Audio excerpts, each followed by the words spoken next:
Sri Lanka's most powerful news brand.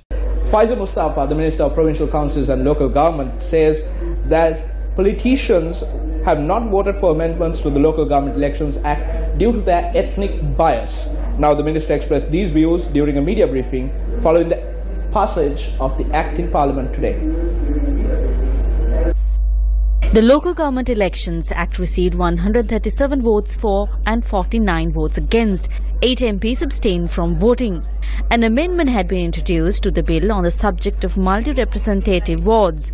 Several government ministers, including Rauf Hakim, abstained from voting in opposition to the amendment. There is a great risk that an amendment that has not been gazetted and that is not in the draft today will be introduced to ensure that if a certain party or independent group wins the most votes in a multi-member ward, then it will claim all the seats in that ward.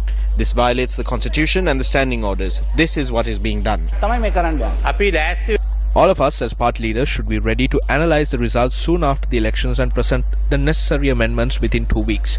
We cannot let the local government elections be postponed because of this. If we are to hold it now, then we are able to do it without having to go to court. What you suspect may not happen. There may be other shortcomings. We will only understand this after it is implemented.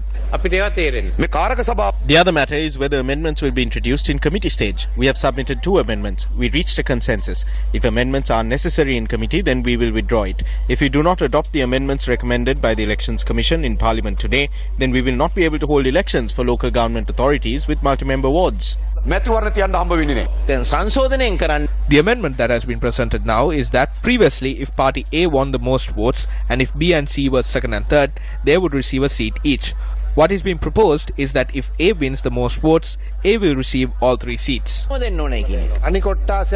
having the multi-member electorates instead of single electorates, it will violate the rights of several parties to appoint their candidates. By giving it to one party, we will deprive the fundamental right of democracy. This is completely wrong and I believe that it must not be done. This is what was approved by Cabinet. This cannot be changed now. Minister of Provincial Councils and Local Government Faiszer convened a media briefing last evening. We know that we presented a bill regarding women's representation. If a political party receives less than 20% and when more than 3 members are elected, we presented an amendment that in this event, the legal provisions for compulsory women's representation will not apply. There was a problem with the single translation. After it was signed by the Speaker, advice was given by the Attorney General that it must be amended.